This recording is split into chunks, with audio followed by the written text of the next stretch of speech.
Transformational education channel पर interesting facts की नई सीरीज में वर्ल्ड बैंक के बारे में पढ़ने जा रहे हैं। बेसिकली ये वर्ल्ड बैंक ग्रुप के बारे में हम पढ़ेंगे। इस वर्ल्ड बैंक के ग्रुप में हम जानेंगे कि इसमें कितनी इंस्टीट्यूशन आती हैं और वर्ल्ड बैंक एक सिंगल इंस्टीट्यूशन नहीं है। वर्ल्ड बैंक नाम का कोई इंस्टीट्यूशन ही नहीं है। वर्ल्ड बैंक एक ग्रुप है, इट इज ए ग्रुप, और इसकी इस्टेब्लिशमेंट हुई थी 1944 में। वर्ल्ड बैंक जब हम पढ़ते हैं तो उसमें हम पढ़ते हैं IMF और वर्ल्ड बैंक के बारे में साथ साथ। क्यों हम पढ़ते हैं IMF और वर्ल्ड बैंक के बारे में साथ साथ? इसका भी रीज़न है।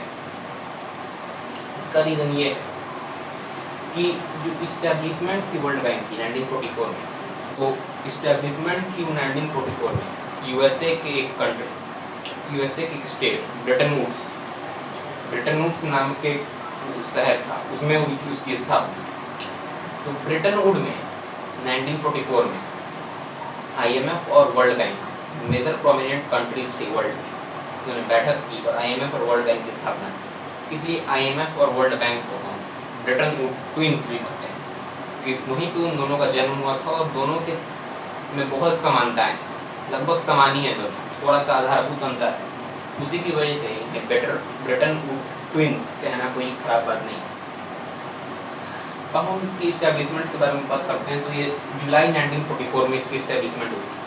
इसके अंदर 5 इंस्टीट्यूशंस काम करते हैं। ये हम इंटरनेशनल फाइनेंशियल इंस्टीट्यूशन के बारे में कहते हैं। इनमें से 4 को हम इंटरनेशनल फाइनेंशियल इंस्टीट्यूशन है और एक है इंटरनेशनल आर्बिट्रेशन इंस्टीट्यूशन। और जो वर्ल्ड बैंक ग्रुप है तो उसके अंदर हम वर्ल्ड बैंक अलग है और ग्रुप अलग है। वर्ल्ड बैंक इसमें 5 में से 2 संस्थाओं में वर्ल्ड बैंक आता है, जैसे IBRD और IDA, इन दोनों में वर्ल्ड बैंक कॉन्स्टिट्यूट होता है। IBRD क्या है, IDA क्या है, इस बारे में हम समझेंगे। तो हम बात करते हैं IBRD और IDA के बारे में। IBRD है international bank for reconstruction and development. तो it offer loans to the developing country, तो न्यूली डेवलपिंग कंट्रीज हैं तो उनको ये लोन ऑफर करता है। और इसके 189 मेंबर हैं। इसकी स्थापना ये वर्ल्ड बैंक के साथ ही 1944 में ही हुई। इसके बारे में इंटरेस्टिंग ये है कि ये सिर्फ डेवलपिंग कंट्रीज को ही देता है पैसा, और इसकी स्थापना का मेन कारण था कि जो यूरोपियन कंट्रीज का जो विध्वंस हुआ था या एनिहिलेशन हुआ था सेकेंड वर्ल्ड वॉर की वजह से, उसको संभालने के लिए, उन्हें फाइनेंशियल एड देने के लिए। लेकिन फिर क्या हुआ, IBRD को जब ये यूरोपियन कंट्रीज डेवलप कर गए तो इसका एम अब जो पॉवर्टी को रिड्यूस करने में और जो एशिया अफ्रीका में जो पूरर कंट्रीज हैं उनको संभालने में, इसके 2 उद्देश्य हैं मेनली। पहला फॉर रिड्यूसिंग पॉवर्टी, और दूसरा उद्देश्य है कि प्रत्येक देश की जो आबादी है जो इकोनॉमिक पर्सपेक्टिव से जो नीचे की 40% आबादी है उसकी आय में वृद्धि करना, इनका इकोनॉमिक पर्सपेक्टिव है। अब बात करते हैं हम IDA की। IDA का फुल फॉर्म होता है international development association. International development association, इसकी स्थापना 1960 में हुई थी, इसके 16 साल बाद, और इसके 173 मेंबर्स। IDA क्या करता है, ये भी लोन प्रोवाइड करता है पर कंसेशनल लोन्स प्रोवाइड करता है। तो जो लोन प्रोवाइड करेगा उस पर कंसेशन की संभावना है अगर वो कंट्री पेमेंट नहीं कर पाई। For example, international development association poorer developing countries loan offer करता है। जैसे कि बात करते हैं अफ्रीकन कंट्रीज में, नाइजीरिया, सोमालिया, ये सब को, तो इनको लोन ऑफर करता है और उनसे वो कंसेशनल लोन ऑफर करता है उनके इंफ्रास्ट्रक्चर को डेवलप करने के। उसमें IDA की कोई भूमिका नहीं होती है।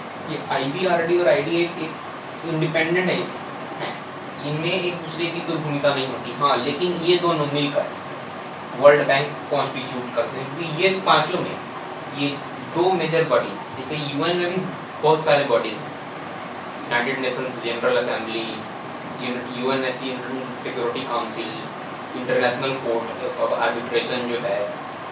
लेकिन सबसे जो पावरफुल बॉडी है वो है UNSC, United Nations security council. उसी तरह इन पांचों में जो सबसे पावरफुल बॉडी है वो है आईबीआरडी, और सेकेंडली मोस्ट है आईडीए, यानी दोनों मिलकर वर्ल्ड बैंक कॉन्स्टिट्यूट करते हैं। वर्ल्ड बैंक ग्रुप में 5 इंस्टीट्यूशंस आते हैं, आईबीआरडी, आईडीए, आईएफसी, एमआईजीए और आईसीएसआईडी, उसमें से ये दोनों सबसे पावरफुल हैं और यही वर्ल्ड बैंक। अब बात करते हैं हम आईएफसी की। आईएफसी क्या करता है? ये इंटरनेशनल फाइनेंस कॉर्पोरेशन। ये जो कॉर्पोरेशन है वो 1956 में इसकी स्थापना हुई थी और इसके 184 मेंबर्स। इसकी स्थापना asset management, advisory, economic advisory के लिए होती है और ये इकोनॉमिक एड देता है, और मार्केट को ये मतलब बैलेंस करने के लिए है, कैपिटल बैलेंसिंग के लिए। इसकी स्थापना 1956 में हुई थी। इसकी स्थापना का मेन कारण था कि जो मार्केट में जो एसेट्स थे किसी भी कंट्री से, उसे मैनेज कैसे किया जाए वो किसी कंट्रीज को मालूम नहीं था। तो जो पुअरर कंट्रीज थी वो एसेट को मैनेज कैसे किया जाए, तो ये उनको एडवाइस देने और उनको एड देने, हेल्प देने के लिए इसकी स्थापना की गई, एसेट मैनेजमेंट। और इसके लिए 2009 में अपनी एक कंपनी खोली। उस कंपनी के माध्यम से, आईएफसी की रजिस्टर्ड कंपनी के माध्यम से ये मदद करते थे। 2009 में कंपनी, आप इसके बारे में गूगल पर डिटेल में पढ़ सकते हैं। उसके बाद हम बात करते हैं मीगा, और उसके बाद बात करते हैं आईसीएसआईडी। तो before that we talk about MIGA and ICSID, we have to know that MIGA और आईसीएसआईडी दोनों एक, तो हम वही बात कर रहे थे कि मीगा के बारे में। So before we talk about MIGA and ICSID, so इसके पहले हम फुल फॉर्म्स जान लेते हैं। मीगा जो है उसका full form multilateral investment guarantee agency. ये क्या करता है? जो पॉलिटिकल रिस्क होते हैं किसी भी इन्वेस्टमेंट को लेकर, जैसे कोई वॉर हो गया किसी दो कंट्रीज के बीच, टेररिज्म, गवर्नमेंट के कुछ लॉज होते हैं जो इन्वेस्टर्स को अच्छे नहीं लगते हैं और वो इन्वेस्टर्स के लिए मतलब ड्रेडफुल होते हैं, उस स्थिति में, या फिर और भी किसी भी स्थिति में जिसमें पॉलिटिकल रिस्क हो, उसमें वो इन्वेस्टर्स को एश्योरेंस देते हैं, जिससे सेफ इन्वायरमेंट में इन्वेस्टर्स किसी भी कंट्री में इन्वेस्ट कर सकते हैं। And one country develops only when its private sectors enables, or private sectors, the only way to enable private sector is investment by many companies. So investments के लिए ये काम करती है और क्रेडिट इनहेंसमेंट प्रोजेक्ट्स के लिए भी काम करती है। तो ये इसकी स्थापना 1988 में हुई, इस एजेंसी की स्थापना, और ये 181 कंट्रीज के मेंबर हैं। अब बात करते हैं लास्ट आईसीएसआईडी की। आईसीएसआईडी है international centre for settlement of investment disputes. ये इंटरनेशनल आर्बिट्रेशन इंस्टीट्यूशन है that settles legal disputes and attempts to arrive at a consolidation between investors and between the states regarding any dispute. Investment के तौर पे देखो वो dispute होता है investors के, तो क्या किसी दो कंट्रीज के बीच में, तो ये उसके सेंटर के रूप में काम करती है। जैसे इंटरनेशनल कोर्ट, कोई भी क्रिमिनल केस होता है कंट्रीज के बीच में है, तो इंडिया के टेरिटरी के अंदर है तो हम लोग session court, high court, supreme court में जा सकते हैं। पर अगर वो इंडिया के टेरिटरी के बाहर है तो उस पर ये सुप्रीम कोर्ट का अधिकार नहीं होता है, उस पर आप इंटरनेशनल कोर्ट जा सकते हैं। तो ये कुलभूषण जाधव के केस में जो पाकिस्तान ने उसे पकड़ा है कि वो पाकिस्तान में जासूसी कर रहा था, तो इंडिया बोल रही है कि वो एक्स नेवी ऑफिसर है, तो उस केस में इंटरनेशनल कोर्ट इंडिया गया था और वहाँ से इंडिया को रिलीफ मिला है। तो उसी तरह से कोई भी इन्वेस्टमेंट रिलेटेड मैटर में इस जगह पे आ जाता है। It acts as an court और इन्वेस्टमेंट रिलेटेड मैटर्स और इकोनॉमिक मैटर्स।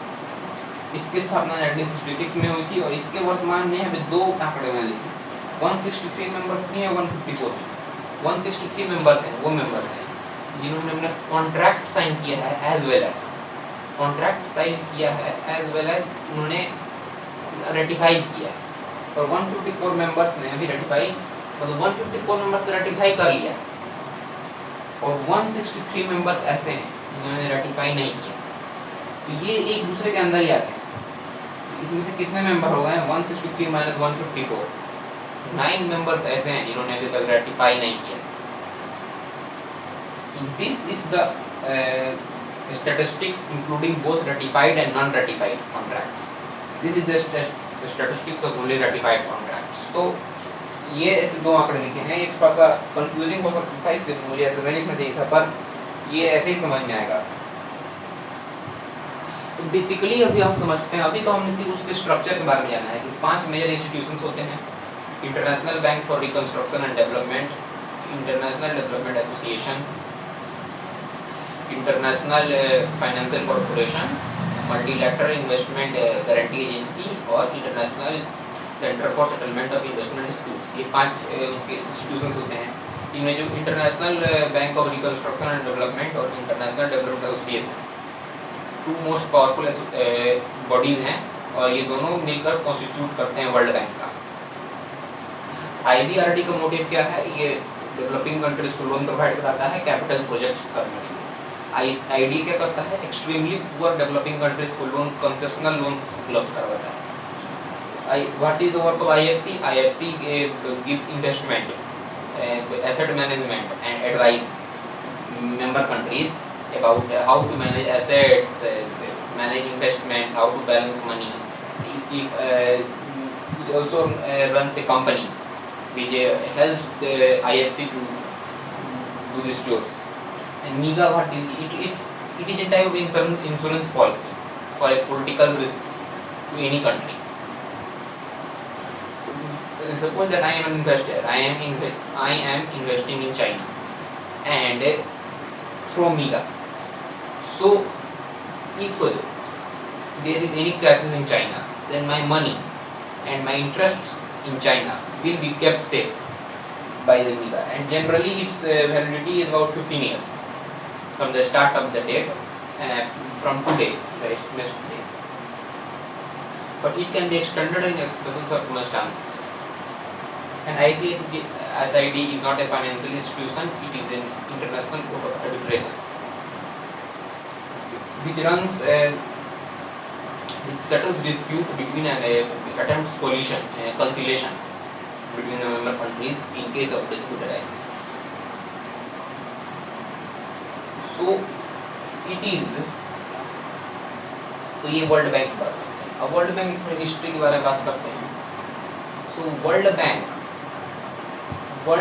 में सबसे पहला loan, the first country which received a loan from World Bank is France. And another interesting fact about World Bank is that in order to become a member of the World Bank, any country wants to become a member of World Bank, first it has to become a member of IMF. And if it becomes the member of IMF, it automatically gets the membership of World Bank. मतलब एक बार IMF के member बन जाइए international monetary fund के, तो आप world bank के member बन सकते हैं। वर्ल्ड बैंक की लीडरशिप की बात करते हैं। वर्ल्ड बैंक का जो प्रेसिडेंट होता है, तो traditionally every president of the till date is an US citizen and is nominated by the US government. US is the only country in the World Bank which have a de facto veto power. Through he can hold the aid which is given to World Bank by US. मतलब जो developed countries होते हैं वो world bank में अपना पैसा रखते हैं, देते हैं, ताकि वर्ल्ड बैंक डेवलपिंग कंट्रीज और पूअर कंट्रीज की हेल्प कर सके। तो यूएस के पास एक स्पेशल वीटो पावर है कि वो अपना जो एड मंथली होता है या फिर ईयरली जो भी देते हैं वर्ल्ड बैंक को, वो रोक सकते हैं, बाकी और कोई कंट्री ऐसा नहीं कर सकती। और इसी वीटो पावर का यूएस ने बहुत फ़ायदा उठाया है अपने इकोनॉमिकल और सोशल इंटरेस्ट को फुलफिल करने के लिए। और इसी वीटो पावर की डर से वो यूएस हर सिटीजन, यूएस का सिटीजन हमेशा प्रेसिडेंट बनता है वर्ल्ड बैंक का। तो यहाँ पे यूएस की एक प्रकार से मोनोपोली। यहाँ पे वोटिंग राइट्स की बात करें तो यहाँ पे भी सबसे ज़्यादा यूएस हर इंस्टीट्यूशन में, चारों इंस्टीट्यूशन में, IBRD, ID, IFC, MIGA में, क्योंकि ये तो चार फाइनेंशियल है, ये तो आर्बिट्रेशन है, इसमें वोटिंग पावर होता नहीं है। इन चारों में सबसे ज़्यादा वोटिंग राइट्स, सबसे ज़्यादा वोट्स यूएस के पास ही है, चारों में। इंडिया के पास भी हैं, इंडिया भी इनमें एवरेज माने तो इसमें 6, 7, 4th पोजीशन है, पर हर में यूएस नंबर 1 है। तो एक प्रकार से यूएस, वर्ल्ड बैंक उन्हीं को लोन देता है और जल्दी लोन देता है जो यूएस के एलाई कंट्रीज, जो यूएस के एनिमी कंट्रीज है उनको जल्दी वर्ल्ड बैंक लोन नहीं देता है। और वर्ल्ड बैंक को लोन तभी देता है जब आपको कोई काम, विकास कार्य करना हो, डेवलपमेंट वर्क करना हो। ये किसी को लोन रिपेमेंट के लिए नहीं देता है। आईएमएफ का काम क्या है कि अगर किसी कंट्री को लोन, जैसे कि पाकिस्तान ने मान लीजिए इंडिया से लोन लिया 2000 करोड़ का, कि 2000 करोड़ का, तो अब अगर 2000 करोड़ इंडिया वापस मांग रहा है पाकिस्तान से, तो पाकिस्तान के पास नहीं है देने के लिए, तो आईएमएफ से लोन लेके इंडिया को दे देगा। तो रिपेमेंट ऑफ लोन्स के लिए आईएमएफ से ले सकते हैं, पर वर्ल्ड बैंक उसके लिए लोन नहीं देगा। उसके लिए आपको डेवलपमेंट वर्क दिखाना होगा वर्ल्ड बैंक को, वर्ल्ड बैंक उसकी जांच करेगा तब देगा। जैसे कि अभी कुछ दिनों पहले की बात है, अटल बिहारी वाजपेयी की जो ग्राउंड वाटर प्रोजेक्ट थी, उसके लिए वर्ल्ड बैंक और इंडिया के बीच में एग्रीमेंट हुआ है कि वर्ल्ड बैंक को लोन दे। तो एक डेवलपमेंट प्रोजेक्ट है, ground water project of India, जो अटल बिहारी वाजपेयी जो former prime minister of India थे बीजेपी गवर्नमेंट के, तो नरेंद्र मोदी, ऑनरेबल नरेंद्र मोदी जी ने स्थापना की, मतलब उस प्रोजेक्ट को आगे बढ़ाने की अनाउंसमेंट किया। तो ये है वर्ल्ड बैंक संरचना। वर्ल्ड बैंक कुछ रिपोर्ट्स निकालते हैं, उसमें world development report, ease of doing business report वहाँ पे निकलती है, वर्ल्ड लॉजिस्टिक्स डेवलपमेंट रिपोर्ट निकालती है, में सब कंट्रीज के नाम, कौन रैंक में, ईज ऑफ डूइंग बिजनेस में सबसे ज़्यादा आसानी से बिजनेस किस कंट्री में कर सकते हैं। उनमें जो नॉर्वे, स्वीडन ये सब होते हैं वो टॉप पे रहते हैं हमेशा। इंडिया का पोजीशन बीच में रहता है, पाकिस्तान तो बहुत पीछे होगा, क्योंकि वहाँ पे टेररिज्म है, तो टेररिज्म में इन्वेस्टर्स से पैसेज महसूस नहीं करते। इंडिया में अदर फैक्टर्स हैं, पॉलिटिकल फैक्टर्स हैं, मेनली टैक्स के फैक्टर्स हैं, तो वो सब भी सॉल्व किया जा रहा है, पर मेन ये वर्ल्ड बैंक। तो ये एक ब्रीफ वीडियो था वर्ल्ड बैंक के बारे में। वर्ल्ड बैंक के बारे में आपको जान कैसा लगा? हम इस पर डिटेल वीडियो बनाएंगे, वर्ल्ड बैंक और आईएमएफ की टाइटल होगा। उस टाइटल में हम वर्ल्ड बैंक और आईएमएफ की, वो 1 घंटे 1.5 घंटे का वीडियो हो सकता है, उसमें वर्ल्ड बैंक और आईएमएफ के जितने भी डिटेल उस सब के बारे में हम समझेंगे कैसे क्या करना है। और अगर आपको अभी डिटेल जानना है तो आप इसके लिए गूगल को रेफर कर सकते हैं, गूगल पे तो हर चीज़ मिलता है, तो आप गूगल पे विकिपीडिया रेफर कर सकते हैं, या फिर आप कोई भी गूगल पे सर्च करेंगे तो बहुत सारे आर्टिकल्स आ जाएंगे, मैं आपको डिटेल में इसके बारे में बता दिया जाए। ये एक ब्रीफ वीडियो था, इंटरेस्टिंग फैक्ट्स इसमें हम बताएं। तो कैसा लगा आपको वीडियो वर्ल्ड बैंक के बारे में जरूर बताइएगा, और इस चैनल को देखते रहिए, लाइक, सब्सक्राइब, शेयर करते रहिए। Thanks for watching, keep watching, thank you, bye.